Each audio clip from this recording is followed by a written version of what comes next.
I am writing this under an appreciable mental strain, since by tonight I shall be no more.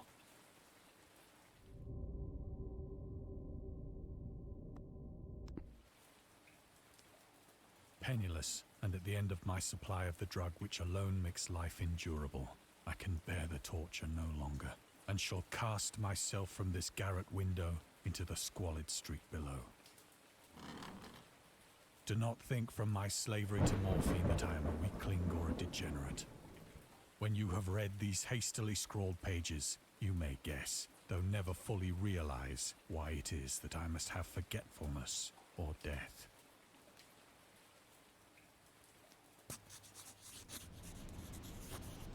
It was in one of the most open and least frequented parts of the broad Pacific that the packet of which I was supercargo fell a victim to the German sea raider.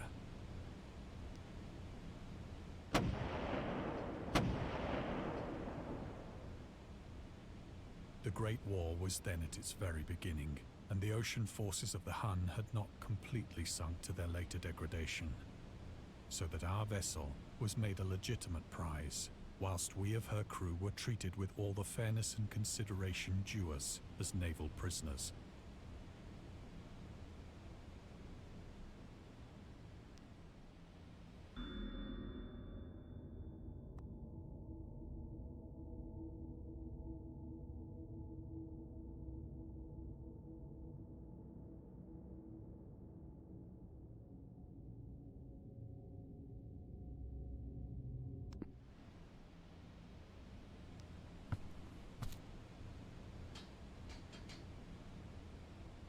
So liberal, indeed, was the discipline of our captors, that 5 days after we were taken, I managed to escape alone in a small boat with water and provisions for a good length of time.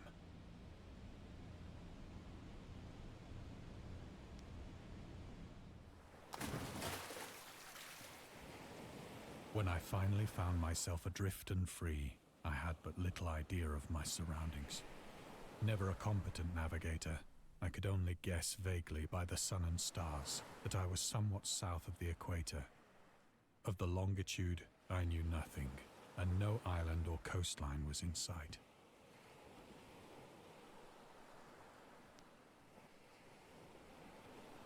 The weather kept fair, and for uncounted days I drifted aimlessly beneath the scorching sun, waiting either for some passing ship or to be cast on the shores of some habitable land.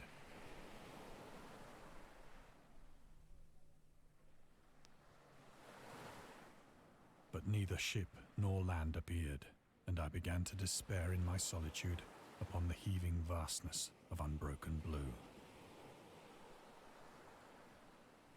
The change happened whilst I slept. Its details I shall never know, for my slumber, though troubled and dream-infested, was continuous.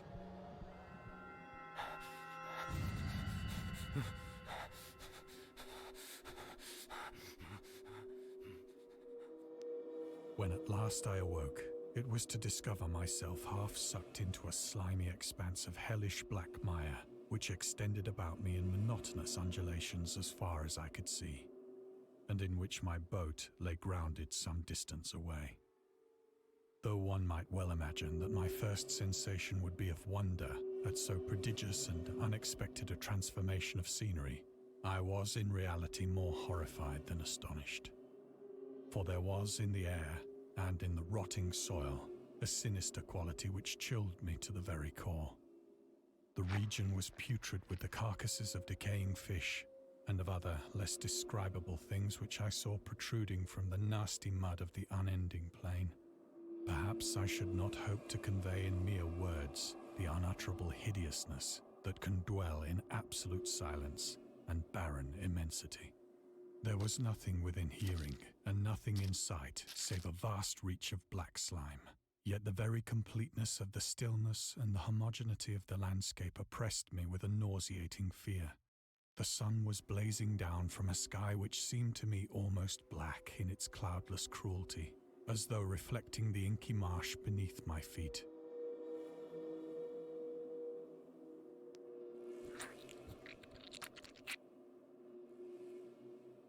As I crawled into the stranded boat, I realized that only one theory could explain my position.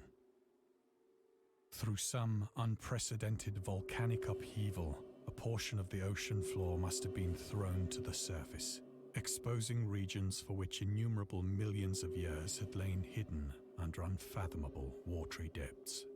So great was the extent of the new land which had risen beneath me that I could not detect the faintest noise of the surging ocean, straining my ears as I might.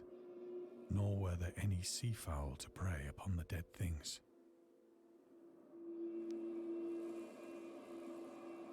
For several hours I sat thinking or brooding in the boat, which lay upon its side and afforded a slight shade as the sun moved across the heavens. As the day progressed, the ground lost some of its stickiness and seemed likely to dry sufficiently for traveling purposes in a short time.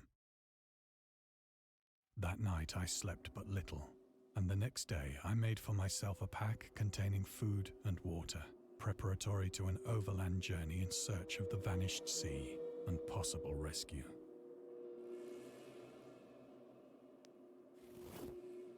On the third morning, I found the soil dry enough to walk upon with ease.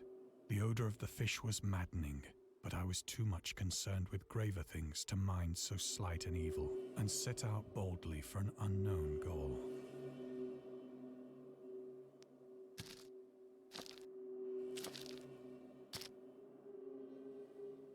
All day I forged steadily westward, guided by a faraway hummock which rose higher than any other elevation on the rolling desert.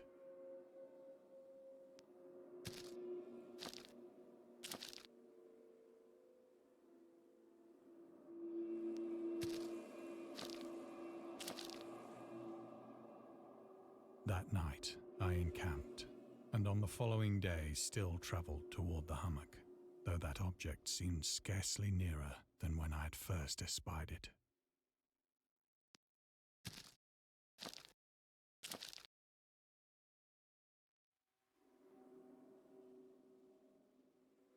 By the fourth evening, I attained the base of the mound, which turned out to be much higher than it had appeared from a distance.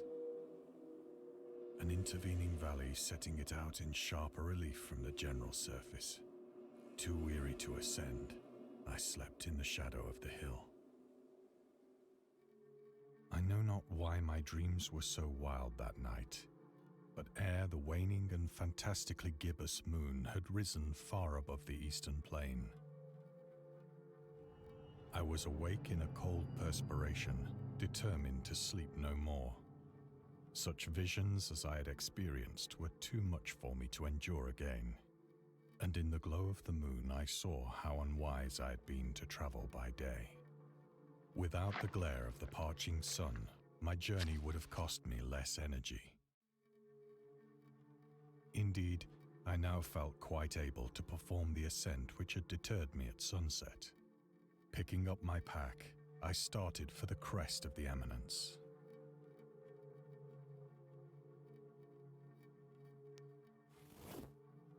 I have said that the unbroken monotony of the rolling plain was a source of vague horror to me, but I think my horror was greater when I gained the summit of the mound and looked down the other side into an immeasurable pit or canyon, whose black recesses the moon had not yet soared high enough to illumine. I felt myself on the edge of the world, peering over the rim into a fathomless chaos of eternal night. Through my terror ran curious reminiscences of Paradise Lost, and of Satan's hideous climb through the unfashioned realms of darkness. As the moon climbed higher in the sky, I began to see that the slopes of the valley were not quite so perpendicular as I had imagined.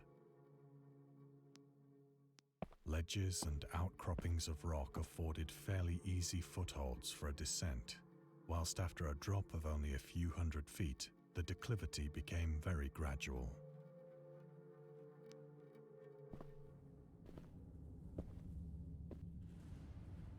Urged on by an impulse which I cannot definitely analyze, I scrambled with difficulty down the rocks and stood on the gentler slope beneath, gazing into the Stygian deeps where no light had yet penetrated. All at once, my attention was captured by a vast and singular object on the opposite slope, which rose steeply about 100 yards ahead of me. An object that gleamed whitely in the newly bestowed rays of the ascending moon.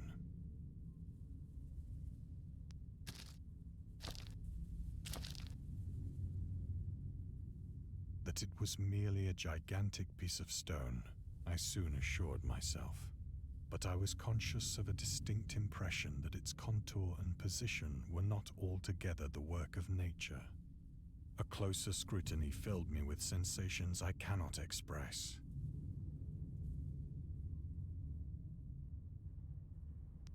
For despite its enormous magnitude, and its position in an abyss which had yawned at the bottom of the sea since the world was young, I perceived beyond a doubt that the strange object was a well-shaped monolith, whose massive bulk had known the workmanship and perhaps the worship of living and thinking creatures. Dazed and frightened, yet not without a certain thrill of the scientist's or archaeologist's delight, I examined my surroundings more closely.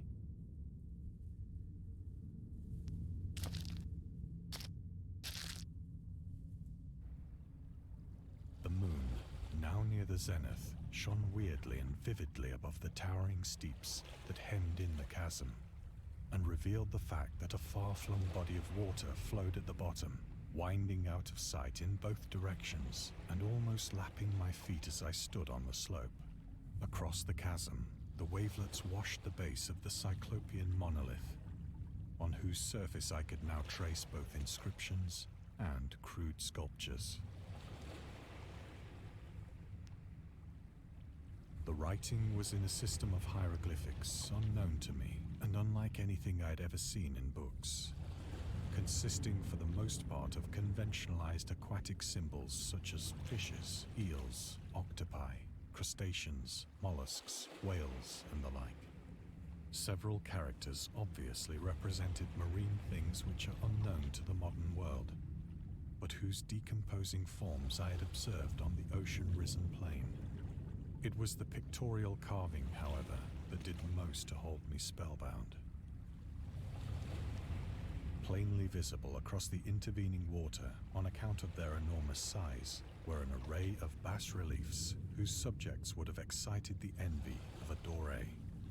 I think that these things were supposed to depict men, at least a certain sort of men, though the creatures were shown disporting like fishes in the waters of some marine grotto, or paying homage at some monolithic shrine which appeared to be under the waves as well. Of their faces and forms I dare not speak in detail, for the mere remembrance makes me grow faint. Grotesque beyond the imagination of a Poe or a Bulwer. They were damnably human in general outline, despite webbed hands and feet, shockingly wide and flabby lips, glassy, bulging eyes, and other features less pleasant to recall. Curiously enough, they seemed to have been chiseled badly out of proportion with their scenic background, for one of the creatures was shown in the act of killing a whale, represented as but little larger than himself. I remarked, as I say, their grotesqueness and strange size, but in a moment decided that they were merely the imaginary gods of some primitive fishing or seafaring tribe. Some tribe whose last descendant had perished eras before the first ancestor of the Piltdown or Neanderthal man was born. Awestruck at this unexpected glimpse into a past beyond the conception of the most daring anthropologist, I stood musing whilst the moon cast queer reflections on the silent channel before me. Then, suddenly, I saw it. With only a slight churning to mark its rise to the surface, the thing slid into view above the dark waters. Vast, Polyphemus-like and loathsome, it darted like a stupendous monster of nightmares to the monolith, about which it flung its gigantic scaly arms, the while it bowed its hideous head and gave vent to certain measured sounds. I think I went mad then. Of my frantic frantic ascent of the slope and cliff, and of my delirious journey back to the stranded boat, I remember little.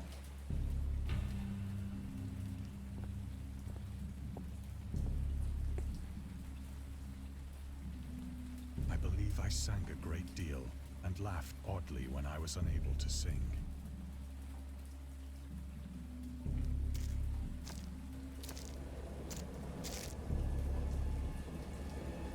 I have indistinct recollections of a great storm sometime after I reached the boat. At any rate, I know that I heard pearls of thunder and other tones which nature utters only in her wildest moods.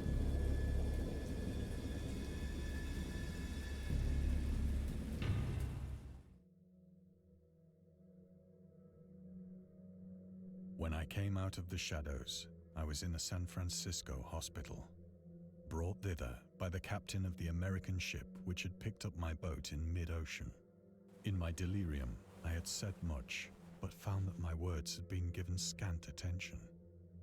Of any land upheaval in the Pacific, my rescuers knew nothing, nor did I deem it necessary to insist upon a thing which I knew they could not believe.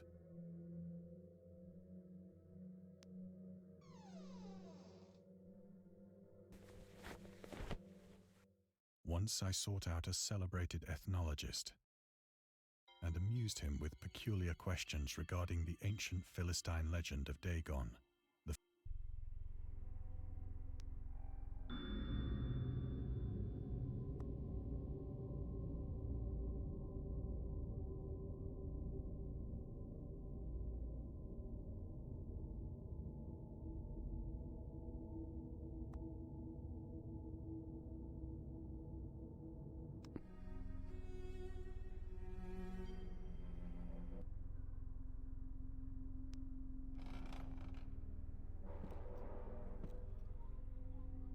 But soon perceiving that he was hopelessly conventional, I did not press my inquiries.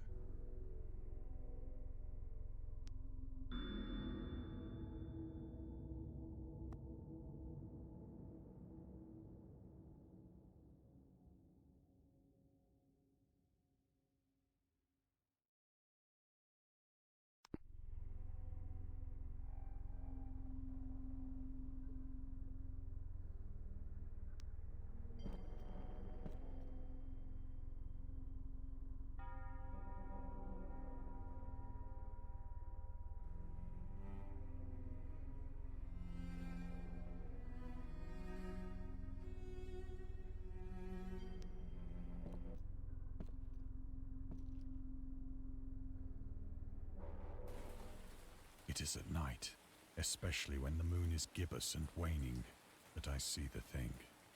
I tried morphine, but the drug has given only transient surcease and has drawn me into its clutches as a hopeless slave. So now I am to end it all, having written a full account for the information or the contemptuous amusement of my fellow men.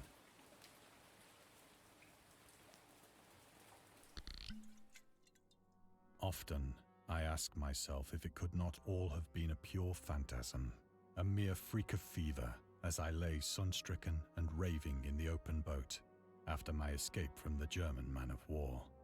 This I ask myself, but ever does there come before me a hideously vivid vision in reply. I cannot think of the deep sea without shuddering at the nameless things that may at this very moment be crawling and floundering on its slimy bed, worshipping their ancient stone idols and carving their own detestable likenesses on submarine obelisks of water-soaked granite. I dream of a day when they may rise above the billows to drag down into their reeking talons the remnants of puny, war-exhausted mankind. Of a day when the land shall sink and the dark ocean shall ascend amidst universal pandemonium.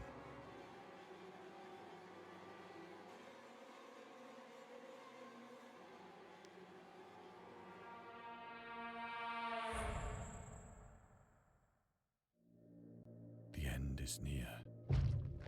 I hear a noise at the door, as of some immense slippery body lumbering against it.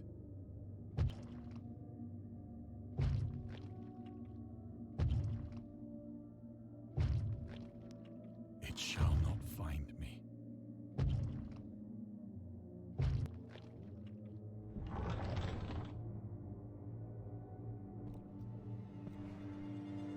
God, that hand!